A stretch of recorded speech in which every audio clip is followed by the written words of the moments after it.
Où que vous soyez sur Terre, si vous êtes citoyen américain, l'État vous trouvera. Cette phrase n'est pas tirée d'un film, mais d'un principe fiscal qui est bien réel. Aux États-Unis, tout citoyen américain est redevable de l'impôt fédéral, qui vivent à New York, à Tokyo ou bien même à Dubaï. C'est ce qu'on appelle le Citizenship Based Taxation. C'est une logique qui est plutôt rare, mais qui est presque unique au monde, où la citoyenneté n'est pas seulement un lien juridique, mais aussi une attache fiscale indéfectible. Aujourd'hui, il n'y a que 3 pays qui appliquent ce modèle, les États-Unis, les Philippines et l'Érythrée. Ces 3 nations qui ont 3 contextes radicalement différents.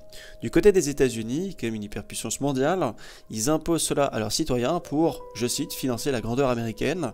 Les Philippines, qui sont une ancienne colonie de Washington, ont conservé ce système hérité évidemment de l'histoire. Et pour terminer, l'Érythrée, qui prélève une taxe patriotique de 2% sur le revenu de sa diaspora pour soutenir son économie en crise. Encore une fois, ces 3 exceptions dans un monde où presque tous les pays ont choisi un principe simple: on paye l'impôt là où on vit, pas là où on est né. Mais ce modèle américain fascine et inquiète à la fois. Il fascine parce qu'effectivement il incarne la continuité du lien national, pas juste juridique, la capacité d'un État à garder un lien même fiscal avec ses citoyens expatriés, et il inquiète parce qu'il repose sur une idée redoutable: vous pouvez quitter votre pays, mais pas votre fiscalité. C'est un système où la liberté de mouvement, elle a un prix, où chaque dollar gagné à l'étranger doit encore rendre des comptes à l'administration de votre pays d'origine. C'est un système qui a conduit des dizaines de milliers d'Américains à renoncer à leur passeport pour se libérer de cette emprise fiscale. Donc forcément, quand ce type d'idée traverse l'Atlantique, elle provoque un électrochoc. Parce que derrière cette logique se cache une question de fond. Qu'est-ce qu'être citoyen aujourd'hui? Est-ce que c'est appartenir à une communauté culturelle et politique, ou être redevable à vie de son administration fiscale? Et c'est précisément ce débat qui refait surface en France. Ces dernières semaines, un mot a ressurgi dans la sphère politique: la taxe au passeport français. C'est une idée qu'on croyait légitimement enterrée, presque anecdotique, et qui soudain revient au cœur du débat public avec une proposition qui est bien réelle, adoptée d'un point de vue de l'amendement, d'accord, mais avant d'entrer justement dans le détail, il faut pouvoir essayer de comprendre ce que cette mesure, elle change concrètement. Il faut s'arrêter un instant sur ce que ça signifie symboliquement parlant, car au-delà des chiffres, des barèmes ou des conventions fiscales avec d'autres pays, ce qui se joue ici, c'est une question d'identité politique. Encore une fois, une question de souveraineté, d'appartenance et de liberté économique sont sur la table. La France, en cherchant à retenir fiscalement ses citoyens qui sont partis à l'étranger, est-ce qu'elle cherche à renforcer sa cohésion ou à enfermer son passeport derrière des barreaux invisibles du remboursement de la dette? Si toi aussi tu es partant pour te former à l'analyse fondamentale, tu peux dès à présent candidater pour Finology, qui n'est pas un simple projet, mais un espace restrictif dans lequel je t'enseigne tous les points obligatoires à connaître, que tu sois un particulier qui n'ait jamais entendu parler d'économie, ou un trader investisseur déjà rudement avancé sur le sujet, qui cherche à approfondir la globalité de ses connaissances en interprétation économique dans le but de venir compléter ton analyse technique sur les graphiques. La France face à l'imposition de ses expatriés, on va pouvoir rentrer dans ce sujet qui est extrêmement important. Mais avant, ce qu'il faut pouvoir saisir, c'est que justement, c'est un amendement, d'accord, qui a été adopté le 20 octobre 2025. Ce qui est très important aussi, c'est que c'est un amendement qui justement a été évidemment promulgué par justement la France Insoumise et le Nouveau Front Populaire, d'accord, dont elle fait partie, le NFP. Et il y a quand même quelques étapes à comprendre, parce que c'est vrai que ça a quand même pas mal déchaîné les foules d'entendre ce genre de choses passer. En effet, c'est tout à fait compréhensif, parce qu'on verra que la France, d'un point de vue fiscal, est, comment dire, absolument pas compétitif, d'accord, c'est peut-être même la dernière de l'OCDE, et rajouter une couche sur les couches, des couches, ça commence à faire beaucoup de couches, ok? Revenons sur de la théorie politique, d'accord, parce que beaucoup malheureusement ne l'ont pas, mais il faut essayer de remettre certaines choses dans le contexte. Aujourd'hui, c'est un amendement qui a été adopté, d'accord. Ce qui est très important de comprendre, c'est que justement, il y a juste une base à tout ça. Quand on souhaite par exemple amener une idée sur la table, on fait un rapport et une proposition. Par rapport à cette proposition, on fait ce qu'on appelle un projet ou une proposition de loi, et après on dépose l'amendement.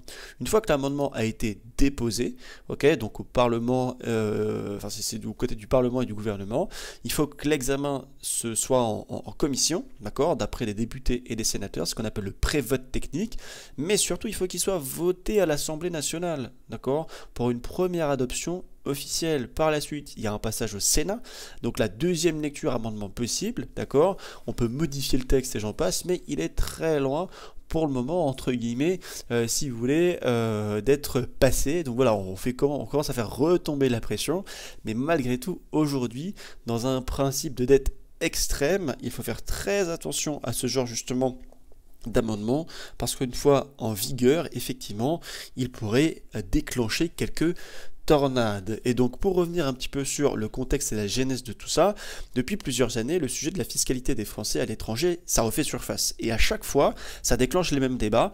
D'un côté, l'État français parle d'exil fiscal, et de l'autre, les expatriés répondent qu'ils ne profitent plus des services publics français et qu'ils payent déjà leurs impôts là où ils vivent. En gros, c'est un vieux bras de fer entre la résidence fiscale et le lien national.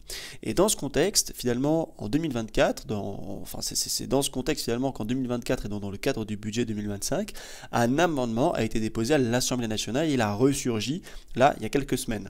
En gros, son idée, c'était de changer la logique de l'impôt. Ne plus le fonder uniquement sur la résidence, mais aussi sur la nationalité ou sur le lien passé avec la France, ce qui est différent des États-Unis. En gros, même si vous vivez à l'étranger, la France pourrait continuer à vous imposer au moins pendant un certain temps après votre départ. Le texte dit précisément que toute personne de nationalité française qui a vécu au moins 3 ans en France sur les 6 dernières années, ou les 10 dernières années comme ça a été proposé, avant son départ vers un autre pays où justement la fiscalité est plus basse, pour être précis au moins on va dire 50% inférieure à celle de la France, il pourrait rester imposable pendant 10 ans après son départ à condition que ce pays finalement n'ait pas déjà une convention fiscale avec la France. En gros, si vous partez à Dubaï ou dans un pays sans convention fiscale forte avec l'État français, vous pourriez continuer à être taxé sur vos revenus mondiaux. Mais si vous partez dans un pays comme le Canada, l'Espagne, la Suisse ou le Portugal, où il existe une convention bilatérale avec la France, alors cette convention, elle s'appliquerait et vous ne pourriez ne pas être imposé 2 fois. Mais attention, il y a des exceptions. Okay, l'idée n'est donc pas entre guillemets totalement nouvelle parce qu'elle s'inscrit dans une continuité d'un rapport qui avait quand même été publié en 2019, qui était connu justement sous le nom du rapport Coquerel-Mattei. Ce rapport, il parlait déjà d'un impôt universel ciblé. D'accord, c'est-à-dire qu'en gros, si vous voulez, l'impôt suivrait les citoyens français à l'étranger, peu importe finalement le pays. Okay, donc en gros, le gouvernement il cherche à réduire les départs purement fiscaux, à rétablir une forme d'équité entre ceux qui restent et ceux qui partent, mais ce type de mesure, forcément, il pose forcément la question du droit à la mobilité et à la liberté économique. Okay, ce qui rend ce texte explosif, c'est que pour certains c'est une question de justice et pour l'autre c'est un petit peu de la chasse aux expatriés. D'accord ? Deuxième point hyper important à comprendre, c'est les mécanismes qui sont proposés. En fait, si vous voulez, ce qui est important de comprendre, c'est que cette mesure, elle vise toutes les personnes qui ont la nationalité française, d'accord, qui ont résidé au moins 3 ans en France au cours des 6 ou 10 dernières années avant leur départ fiscal. Autrement dit, si vous avez vécu en France ces dernières années, puis que vous décidez par exemple de vous installer à l'étranger dans un pays où la fiscalité est au moins 50% plus basse que celle de la France, parce qu'attention, c'est la petite ligne qu'il faut savoir regarder, que ce soit sur le revenu, le capital ou le patrimoine, eh bien vous pourriez rester imposable pendant 10 ans après votre départ. Mais attention, c'est un dispositif qui serait sous réserve de convention fiscale internationale. Et cette mention, elle change tout. Parce que la France, elle a déjà signé plus de 120 conventions bilatérales avec d'autres pays. Et ces conventions, elles servent justement à éviter la double imposition. D'accord ? Encore une fois, si justement il y a convention fiscale entre les deux pays, si vous voulez, ça peut ne pas s'appliquer, si, entre guillemets, c'est 50% en dessous, justement, des impôts que vous payez avant. D'accord ? Voilà, le texte est encore un amendement, il n'est pas encore surprécisé, mais tout du moins, ce sont les premiers détails qu'on peut déjà en avoir. D'accord ? Dans les faits, ça veut dire que certains Français expatriés vers des destinations un peu trop avantageuses fiscalement parlant, ils pourraient être soumis à l'impôt complémentaire français pour combler la différence entre ce qu'ils payent à l'étranger et ce qu'ils auraient dû payer s'ils étaient restés en France. C'est une sorte de rattrapage fiscal. Une manière de dire, tu peux partir, mais tu ne peux pas, entre guillemets, totalement échapper non plus à la contribution nationale. L'objectif, selon les auteurs de leurs textes, c'est pas vraiment de pénaliser tous les expatriés, mais plutôt d'éviter, c'est ce qu'ils appellent, entre guillemets, les départs purement fiscaux, autrement dit, les gens qui quittent la France uniquement pour payer moins d'impôts. Le lien avec la convention fiscale, si vous voulez, c'est très clair. Tout cela ne peut s'appliquer que sous réserve de conventions signées par la France. En gros, si vous êtes résident dans un pays où la France a déjà un accord fiscal, cet accord de prime sur la loi française, en gros, ils vont vous protéger de la double imposition. Mais encore une fois, suivant les barèmes dans lesquels vous étiez. D'accord ? La comparaison avec le système américain, elle est quand même un peu différente. Ok ? Pourquoi? Parce que, en fait, ce projet rapproche la France quand même d'un modèle très rare au monde, le modèle du Citizenship-Based Taxation dont on a parlé tout à l'heure, ce que pratiquent les États-Unis, les Philippines et l'Érythrée. Mais aux États-Unis, par exemple, peu importe où vous vivez, Paris, Singapour, Dubaï, Belgique, Australie, etc., si vous êtes citoyen américain, vous devez déclarer vos revenus mondiaux à l'IRS, d'accord? Et parfois même payer la différence entre ce que vous payez localement et ce que vous auriez dû payer aux États-Unis. C'est une logique qui est très différente de la logique française actuelle, qui repose uniquement sur la résidence fiscale. Vous payez vos impôts là où vous vivez, là où vous travaillez, là où vous avez votre foyer. L'amende français, lui, il s'en écarte un tout petit peu. Ok, il vient introduire une forme d'attache fiscale par nationalité.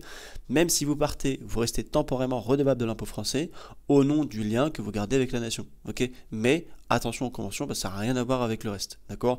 Voilà, c'est quand même assez différent que les États-Unis sur certains points. Donc, vous savez, c'est pas encore un impôt mondial à l'américaine, mais on s'en rapproche très clairement. C'est une phase de test politique. D'accord. Attention, on est sur la phase 1, hein, d'accord. Une manière d'observer la réaction des citoyens, des médias et surtout des experts. D'accord. Très important à comprendre, c'est en fait pourquoi cette idée de taxe de passeport français, en fait, elle refait surface maintenant. Pourquoi en 2025 enfin, pas 10 ans avant, en fait. Si vous voulez, il y a 3 grandes raisons. La première raison, c'est ce qu'on appelle la pression fiscale et budgétaire, d'accord. La France, comme vous le savez, elle n'est pas en forme. Elle est dans une situation de tension historique sur les finances publiques. La dette, elle dépasse les 110% du PIB. Les dépenses publiques, elles sont massives. Et surtout, le maintien de la qualité des services, santé, éducation, sécurité, coûte de plus en plus cher. Bref, c'est une catastrophe. L'État, il cherche de nouvelles recettes, ou du moins de limiter les fuites fiscales, c'est-à-dire les départs de contribuables qui emportent avec eux aussi leur base d'imposition. Et c'est précisément dans cet état d'esprit que l'amendement a été rédigé. Son objectif officiel, c'est de renforcer la justice sociale et la souveraineté fiscale, mais en gros, ils veulent surtout s'assurer que la France elle a la capacité de lever de l'impôt et que justement cette levée d'impôt ne disparaisse pas n'importe où, ok, et que quelque part on arrive à quand même ramasser les miettes qui tombent du pain. Mais c'est un débat qui arrive dans un contexte encore plus large. La France, elle est classée dernière ici même dans le classement mondial de la compétitivité fiscale établi par l'OCDE sur 38 pays, elle est 38e, elle est dernière. Et c'est un classement qui mesure la simplicité, la lisibilité, l'efficacité des systèmes fiscaux. Autrement dit, non seulement le système français il est lourd, mais il est aussi perçu comme l'un des plus décourageants de la planète. C'est un climat budgétaire et politique qui nourrit forcément une base de réforme et un besoin de réforme. Ok ? Deuxième raison hyper importante, c'est ce qu'on appelle la mobilité internationale. Avec la mobilisation, la digitalisation des métiers et surtout l'essor du télétravail, de plus en plus de Français choisissent de s'installer ailleurs. C'est la bonne nouvelle pour les nouvelles générations de travail sans frontières. Donc beaucoup travaillent en ligne, créent des entreprises à distance ou profitent des régimes plus souples à l'étranger, notamment au Portugal, à Dubaï, à Bali et j'en passe. C'est une mobilité qui pose un vrai défi. Le modèle fiscal français repose sur la résidence. Il n'a pas été conçu pour un monde où on peut gagner sa vie sans être rattaché à un territoire précis. D'accord. Troisième raison, le sentiment d'injustice ou délocalisation fiscale. Pour une partie de la classe politique, donc forcément très à gauche, quand un Français quitte le pays pour payer moins d'impôts, c'est une perte de recettes pour l'État et surtout c'est une injustice vis-à-vis de ceux qui restent pour continuer de contribuer. C'est ce qu'on appelle de l'exil fiscal. Et ce terme qui revient dans les discours parlementaires depuis quelques années, c'est l'idée que cette mesure, en fait, c'est l'idée que, en fait, ce problème-là vienne être rétabli par une forme d'équilibre, ok ? Ne plus permettre à un citoyen français de sortir du système du jour au lendemain, simplement en changeant de résidence fiscale. En gros, c'est un débat qui tombe pas du ciel. Il est porté sur la pression budgétaire, une évolution du mode de vie des Français, et surtout une volonté politique d'encadrer la mobilisation fiscale, parce que, quelque part, certains perçoivent ceci comme une très grosse injustice, d'accord ? Les principaux arguments pour et contre. D'un côté, notamment du côté des partisans, on parle avant tout de justice sociale. L'idée, elle est simple. Ceux qui restent en France continuent à contribuer pendant que certains partent à l'étranger pour profiter d'une fiscale beaucoup plus délicate, d'accord ? Tout en conservant certains avantages qui sont liés a priori à leur nationalité. Le passeport, la protection consulaire ou bien même le droit de vote. Pour eux, il est donc logique d'avoir un devoir de contribution a priori prolongé, d'accord, ça pendant encore quelques années après leur départ. Ensuite, il y a l'argument de solidarité nationale. Être français, ce n'est pas seulement un droit, c'est aussi a priori pour eux une responsabilité. Et cette taxe, ça serait une manière de rappeler ce lien entre la citoyenneté et la solidarité budgétaire. Dernier argument, c'est la lutte contre l'évasion fiscale déguisée. Cette mesure, elle vise surtout les expatriations d'opportunités, celles qui n'ont entre guillemets pas de projet de vie réel, mais un objectif unique, juste payer moins d'impôts. Et le seuil des 50% de différence de fiscalité permet justement de cibler tous ces cas. D'accord? Mais du côté des opposants, les critiques, elles sont aussi très très fortes. D'abord, la mise en œuvre. La France, encore une fois, ok, elle a signé plus de 120 conventions fiscales dans le monde. Les appliquer ou les renégocier pour introduire cette mesure, ça serait juridiquement extrêmement compliqué, voire légitimement impossible dans de nombreux cas. Ensuite, le risque de perte d'attractivité, il est énorme. Si un entrepreneur ou un talent français sait qu'il sera encore imposé pendant 10 ans après son départ, il peut tout simplement décider de jamais revenir ou de ne jamais s'installer en France tout court, d'accord? De ne plus jamais s'installer en France et de clairement renoncer à son passeport. Pour terminer, le scénario le plus extrême, comme aux États-Unis, certains pourraient finir encore une fois par renoncer à leur nationalité pour échapper à ce lien fiscal, ce qui serait un signal désastreux, à la fois symboliquement parlant et économiquement parlant. Okay, ce serait justement pour tout Français qui aurait vécu au moins 3 ans en France au cours des 10 dernières années, une hécatombe. D'accord? Pourquoi? Parce que si vous voulez, en gros, tout Français qui décide ensuite de s'installer dans un pays où la fiscalité est nettement plus faible, il pourrait dans tous les cas rester imposable pendant plus de 10 ans après leur départ. D'accord? En gros, partir ne suffirait plus pour sortir complètement du système français. D'accord. Deuxième point important dans l'implication contracte des expatriés français, c'est les revenus concernés. Du côté des revenus visés, ça engloberait tous les grands impôts sur les personnes, des revenus, de la plus-value, des dividendes, des successions, et potentiellement une complémentaire française si les revenus étrangers sont jugés trop faiblement taxés. Autrement dit, si vous partez dans un pays à faible fiscalité, l'État pourra clairement vous réclamer la différence, un peu comme aux États-Unis.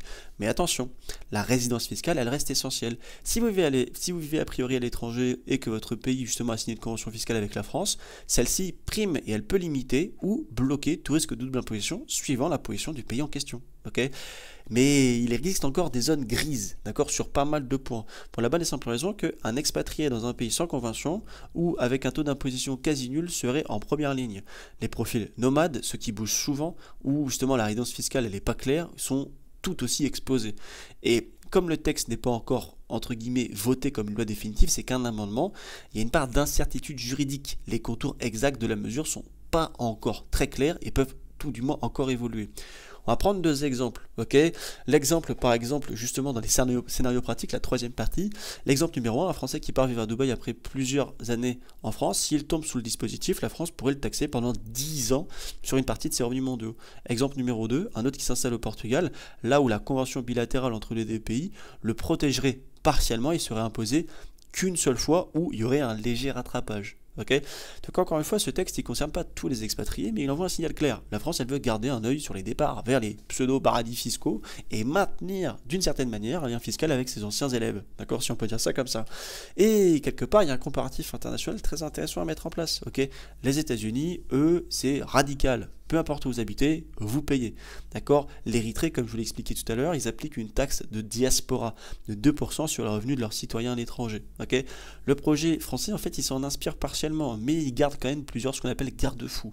Ça serait limité dans le temps et ça s'appliquerait qu'à certains pays selon la convention fiscale existante, suivant, on va dire, le niveau de fiscalité dans les pays dans lesquels, justement, les pays s'insèrent. Mais bon, encore une fois, il y a quand même beaucoup de malinerie derrière, ça sont très malins quand même, parce qu'en fait, on ne peut pas faire pire que la France. Donc vous êtes certain que peu importe le pays quasiment dans lequel vous allez être expatrié, en fait, vous serez concerné. D'accord? Et c'est une mesure, si vous voulez, qui dépasse simplement la question de l'impôt. Elle touche à un enjeu beaucoup plus profond. D'abord, il y a la souveraineté. Pour l'État, c'est une forme d'affirmer que le lien fiscal entre la France et ses citoyens ne s'arrête pas à la frontière. Mais à l'inverse, ça soulève une question de liberté économique et surtout d'attractivité. Si partir devient fiscalement risqué, la France, elle peut décourager les talents et les investisseurs.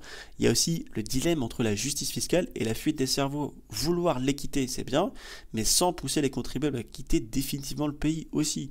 Et pour terminer, ça implique surtout une diaspora française. Plus de 2 millions de Français vivent à l'étranger, même si peu seraient concernés pour le moment, après les contours ne sont pas fraîchement définis encore, l'idée même de cette taxe, ça créerait un sentiment d'insécurité fiscale, d'accord? Et ça pourrait avoir un effet d'éviction ou de désinvestissement dans certains pays, d'accord? Donc il y a quand même pas mal de points de vigilance justement à observer par la suite. Le projet est une proposition d'amendement, pas encore transformé en loi définitive. Le volet constitutionnel et européen, donc la libre circulation des capitaux, le libre établissement, le principe d'égalité devant l'impôt sont des principes qui pourraient être contestés. Il faudra surveiller justement la réaction des marchés, des expatriés et de la France dans son positionnement international. Cela pourrait renforcer ou affaiblir sa compétitivité, inévitablement parlant. Et pour terminer, la mise en œuvre administrative serait extrêmement complexe. D'accord? Et donc là, je vous ai fait un tableau qui vient vous résumer les différents pays justement qui pourraient être concernés. Ok, donc évidemment l'Espagne, la Belgique, le Royaume-Uni, Bali, l'Indonésie, Singapour. Ok, Bali paraît justement comme un cas particulier pour les expatriés ou les nouveaux nomades. Donc vous voyez, il y a quand même pas mal justement de ces pays-là qui sont concernés, qui seront à surveiller de très très près. Voilà, donc on se détend un petit peu, c'est loin d'être passé, ça reste un amendement, il faudra que ce soit disputé à l'Assemblée nationale. Je peux vous dire qu'il y a beaucoup d'autres choses qui vont être disputées avant ça sur le budget, d'accord, justement pour une résolution un petit peu de ce déséquilibre entre, si vous voulez, les recettes et les dépenses, ok, mais effectivement c'est tout normal que ça fasse un petit peu peur, notamment pour les personnes qui sont, on va dire, nichées à l'étranger. Bon, même si c'est mis en place, je peux vous dire qu'avant que ce soit vraiment promulgué et fraîchement appliqué, ça risque de mettre quand même pas mal de temps. Voilà, en tout cas j'espère que toute cette explication vous a plu, mais effectivement dans un scénario catastrophe, dans un scénario extrême vis-à-vis un petit peu de la situation actuelle, il n'est pas impossible qu'à l'Assemblée nationale ce genre de choses soit voté, d'accord, qu'on ait vraiment besoin quelque part de retrouver des recettes fiscales un petit peu ailleurs, ok, et en plus de ça dans une certaine garantie de 10 ans. Et oui, hein, on n'est pas sur un an ou sur du one shot, non, non, pendant 10 ans si justement vous avez vécu justement 3 ans ces dernières années, d'accord. Voilà, bah écoutez, j'espère que cette petite vidéo vous a plu, c'est plus simple que d'habitude, dans tous les cas on se retrouve dans un prochain format. Salut tout le monde, ciao ciao.